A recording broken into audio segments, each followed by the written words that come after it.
1 तारखेला सुद्धा हे वातावरण खराब आहे. मराठवाडा, विदर्भ आणि पश्चिम महाराष्ट्र. सोमवारी या वातावरणाचा प्रभाव जो आहे तो पूर्णपणे आणखीन झाकळलेला पाहायला मिळेल. नागपूर, अकोला, अमरावतीसह मराठवाड्यातीलही जिल्ह्यांनी सतर्क राहायचं आहे. वाऱ्याच्या गती जर आपण दक्षिण-उत्तर पाहायला मिळाली, हो. दक्षिण मराठवाडा, महाराष्ट्र म्हणजे हं. सरळ जर सांगायचं झालं तर जालना, छत्रपती संभाजीनगर तर यांनी विरुद्ध भागाच्या शेतकऱ्यांनी सतर्क राहायचं. म्हणजे जळगाव, बुलढाणा आणि धुळे, नंदुरबार, शहादा. हो, हो. हं. हो.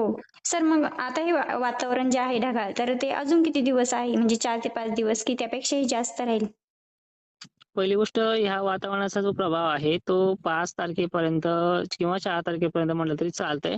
हं. अधिक राहण्याची शक्यता दाट आहे आणि बी अलर्ट म्हणजे केअरफुली हे वातावरण आपल्याला अजून 4-5 दिवस सहन केलं तर नंतर थोडी गुड न्यूज येण्याचे चान्सेस आहेत. म्हणजे एकंदरीत चांगला एक आठवडा मोकळा जाईल. हो.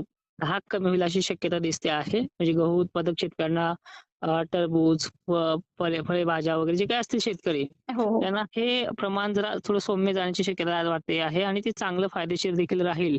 हं, हं. पण सध्या जर पाहायला गेलं तर हा टप्पा जो आहे तो थोडा किचकट आहे आणि आता तुम्हाला पहिलेही सांगितले जी व्याप्ती कमी राहील पण हो. 4-2 ठिकाणी नुकसान करेल अशी कंडिशन जर पाहायला गेलं तर ती दिसते आहे मॉडेलनुसार तरी. हं, हं. आणि वातावरण हे ढगाळ वातावरण जास्त आहे आणि गरमीची लेव्हल असणारे भाग जर आपण मॉडेलनुसार जर पाहिले तर हो, हे हो. खानदेशच आणि विदर्भच जास्त प्रमाणात दिसत आहेत मॉडेलनुसार. हं, आणि हं. त्यामुळेच नाशिक क्षेत्रापासून तर चक्क जळगाव, अकोला, अमरावतीपर्यंत शेतकरी अलर्ट राहायचे.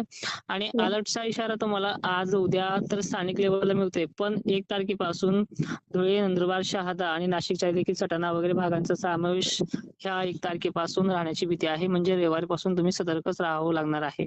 हो, हो. नक्कीच. हं. सर मग यामध्ये आता जे वातावरण खराब आहे, होणार आहे अजूनही, त्यामध्ये गारपीट होण्याची शक्यता राहील का? गारपिटीचे रडार जर बघायला गेलं तर नाशिक क्षेत्र, मालेगाव, धुळे, जळगाव हं. हाच समावेश व्यक्त होतोय आणि थोडंफार विदर्भालाही चावल त्याची बुलढाणा जिल्हा असेल, अकोला असेल इथे आहे. कारण की एमपी मध्ये सर्वाधिक जास्त बिघडणारं वातावरण असेल तर 2 तारीख आहे. हो. म्हणजे या तारखेला 1 आणि 2 तारखेला जास्त व्याप्तीचं वातावरण हे एमपी मध्ये बनतंय. हं. त्यामुळे ह्या शेतकऱ्यांना एक काळजी अशी घ्यावी लागणार आहे, की आता बघा गारपिटीमुळे शेत तर काय आपण घरात आणून शिवू शकत नाहीये. बरोबर. पण दुसऱ्या गोष्टी अशा असतात, की आपण वाऱ्याच्या गारपीट म्हणलं किंवा वादळी पाऊस म्हणलं 2 तारखेला किंवा 1 तारखेला हो. याच्यामध्ये आपण जो उत्तरेकडील महाराष्ट्र सांगतोय जालन्यासह सुद्धा याचा समावेश आहे उत्तरेकडील भाग मात्र.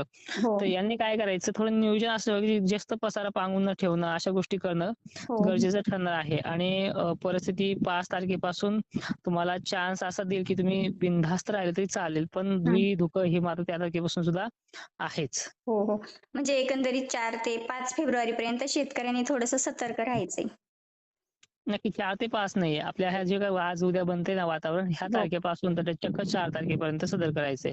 हो, हो. नक्कीच सर.